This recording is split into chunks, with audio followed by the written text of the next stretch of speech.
अवधूत चिंतन श्री गुरुदेव दत्त श्री स्वामी समर्थ. तुम्हा सर्वांचं स्वामी मराठी चॅनलमध्ये मी स्वागत करते. आणि आज आपण आजच्या व्हिडिओमध्ये पाहणार आहोत की गौराई ज्येष्ठ गौराईच्या आवाहनाची तिथी काय आहे, शुभ मुहूर्त काय आहे आणि गौरी आवाहनाचे महत्त्व काय आहे ते संपूर्ण तुम्हाला एका व्हिडिओमध्ये मी तुम्हाला सांगणार आहे. बघा, आता प्रत्येकाच्या घरोघरी गणपती बाप्पा विराजमान झालेले आहेत आणि महिलांची लगबग जी आहे ती आता सुरू झाली आहे, ती ज्येष्ठ गौरीच्या आगमनाच्या तयारीसाठी. गणपती पाठोपाठच गौरी जी आहे ती 3 दिवस माहेरी येते. माता पार्वती आणि बहीण लक्ष्मी माहेरी ह्या ज्या आहेत त्या पाहुणचारासाठी येत असतात. कुठे सुगडाच्या तर कुठे मुखवटाच्या गौराई असतात. गौराईला विदर्भामध्ये महालक्ष्मी असं म्हटलं जातं. गणपती आले. आता बघा, ज्येष्ठ गौरी आवाहन कधी आहे, तर आता मग मी तुम्हाला सांगते की पंचांगानुसार भाद्रपद शुक्ल पक्षाच्या सप्तमी तिथीला गौरी आवाहन असतं. यंदा 10 सप्टेंबर म्हणजेच मंगळवारी ज्येष्ठ गौराईचं आगमन होणार आहे. आणि राहू काळ जो आहे तो दुपारी 3 ते दुपारी 4 वाजून 30 मिनिटांपर्यंत असणार आहे. आणि अनुराधा नक्षत्राचा प्रारंभ जो आहे तो 9 सप्टेंबर रोजी संध्याकाळी 6 वाजून 4 मिनिटांपासून असणार आहे.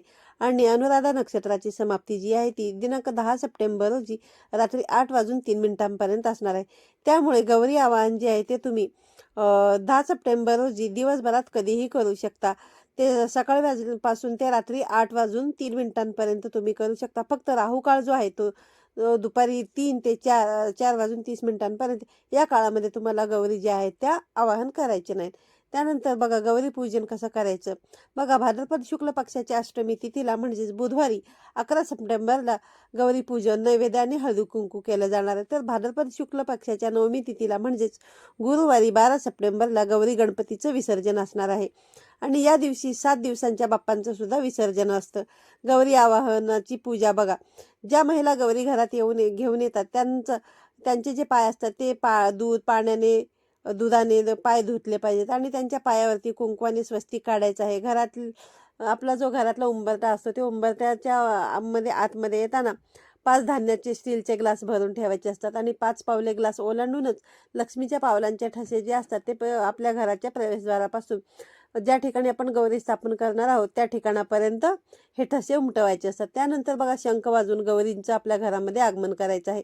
आणि गौरीची स्थापना करण्यापूर्वी घरातील देवघरासमोर त्यांना ठेवायचं असतं आणि आपल्या संपूर्ण घरामध्ये त्यांना, म्हणजे ज्या ज्या ठिकाणी आपण तिजोरी असते आपली, ज्या ज्या ठिकाणी आपण धनधान्य वगैरे ठेवतो, आपल्या संपूर्ण घरामध्ये गौराईंना जे आहे ना ते संपूर्ण फिरवायचं आहे.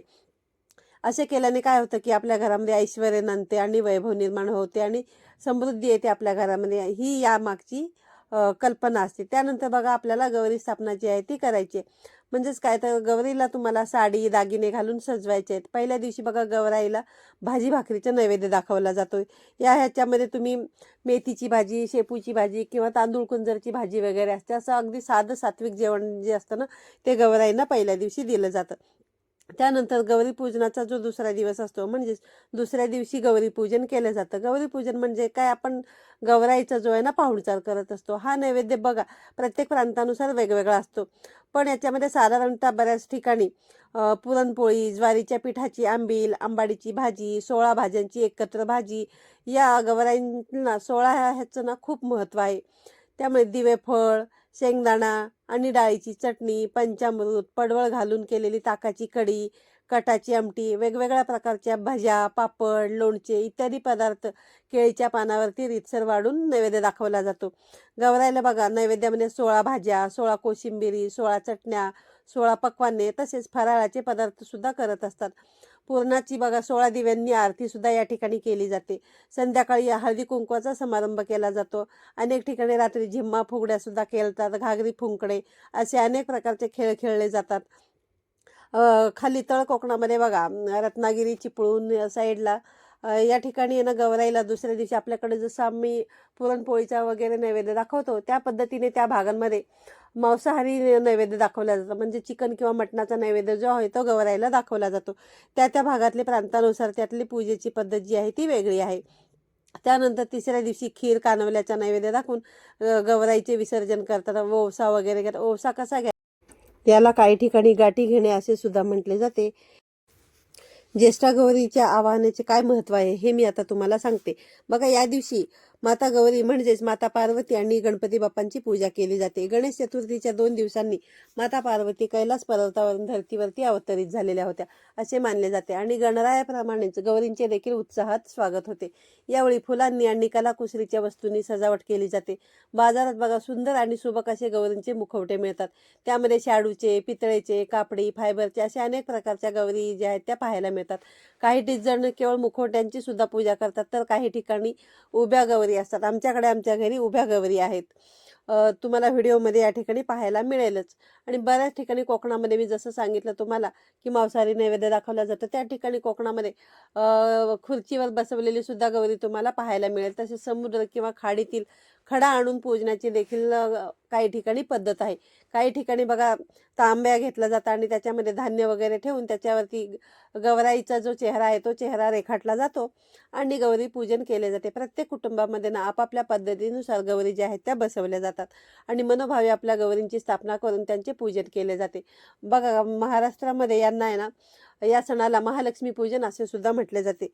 आणि गौरीचं आव्हान आता मी सांगितलंच आहे की तुम्हाला हे नक्षत्रानुसार होत असतं. त्यामुळे अनुराधा नक्षत्रामध्येच आहे ना गौरीचं आगमन होतं आणि मूळ नक्षत्रामध्ये त्यांचं जे आहे ना ते विसर्जन केलं जातं. पहिल्या दिवशी गौरी आपल्या घरी आणताना मी सांगितलं की संपूर्ण घरामध्ये फिरवायचं आहे, पण ते ज्यावेळेस तुम्ही आणाल त्यावेळेस तुम्हाला ते तुळशीपासून पावला पावलांनी डोक्यावरून किंवा आमच्याकडे सूप असतं, सुपामध्ये गौरी त्यामध्ये थोडंसं गहू ठेवले जातात आणि त्याच्यावरती गौराईंना त्याच्या पिलवंडांना ठेवलं जातं आणि त्यांचे जे हात असतात ते पण त्या ठिकाणी ठेवलं जातं. आणि ते येताना पहिल्या दिवशी घरामध्ये मुख्य प्रवेशद्वारापासून जेव्हा येतो तेव्हा तुळशीपासून पावला पावलांनी गौराईंना ना घरात आणलं जातं. आणि यावेळी जेव्हा गौरीला आणत असतो त्यावेळेस आली गौरी आली चांदीच्या पावली आली, आली गौरी आली गाई वासराच्या पावली आली, आली गौरी आली पुत्र पौत्रांच्या पावली आली, आली गौरी आली सोन पावलांनी आली, आली गौरी आली धनधान्य घेऊन आली.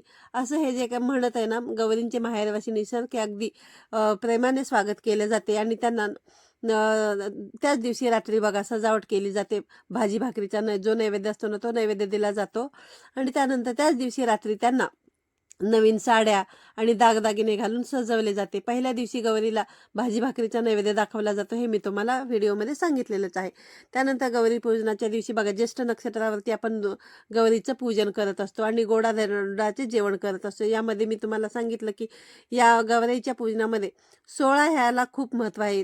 म्हणजेच काय 16 भाज्या, 16 कोशिंबिरी, पुरणपोळ्याचा स्वयंपाक केले जातं. त्यानंतर सवासणी आणि ब्राह्मणांना सुद्धा काही ठिकाणी जेवायला बोलवतात आणि गौराईंना लाडू, चिवडा, करंजा असे वेगवेगळे फराळाचे पदार्थ असतात ना यांचा सुद्धा नैवेद्य दाखवला जातो. त्याचबरोबर काही ठिकाणी बघा गौराईला विविध प्रकारची फुले आणि पत्री सुद्धा वाहिली जातात आणि संध्याकाळी स्त्रिया ज्या आहेत त्या हळदी कुंकवासाठी एकत्र जमतात आणि कुटुंबातील सदस्य, नातेवाईक, मित्रमंडळींना गौरीच्या दर्शनासाठी घरी बोलावले जाते. आणि गौराईचा व्यवसाय जो आहे ना तो मी तुम्हाला कसा घ्यायचा ते सांगते. अनेक ठिकाणी बघा गौरी पूजनाच्या दिवशी ओवसा भरण्याची पद्धत असते. ओवसा म्हणजेच काय तर गौरीला ओवाळणे किंवा ओवसणे असे म्हटले जाते, ज्याला ववसा असेही म्हणतात. या परंपरेद्वारे घरातील सुनेला मान सन्मान दिला जातो. त्यांना त्यांच्या आवडीच्या भेटवस्तू, दागदागिने अथवा पैसेही दिले जातात. आणि तिसऱ्या दिवशी म्हणजेच मूळ नक्षत्रावरती गौरीचं विसर्जन केलं जातं. काही जणांकडे गौरीसह गणरायांचं सुद्धा विसर्जन केलं जातं. व्हिडिओ आवडल्यास व्हिडिओला लाईक करा, शेअर करा. पुन्हा भेटूया अशाच एका नवीन आणि माहितीपूर्ण व्हिडिओमध्ये. तोपर्यंत सर्वांना श्री स्वामी समर्थ.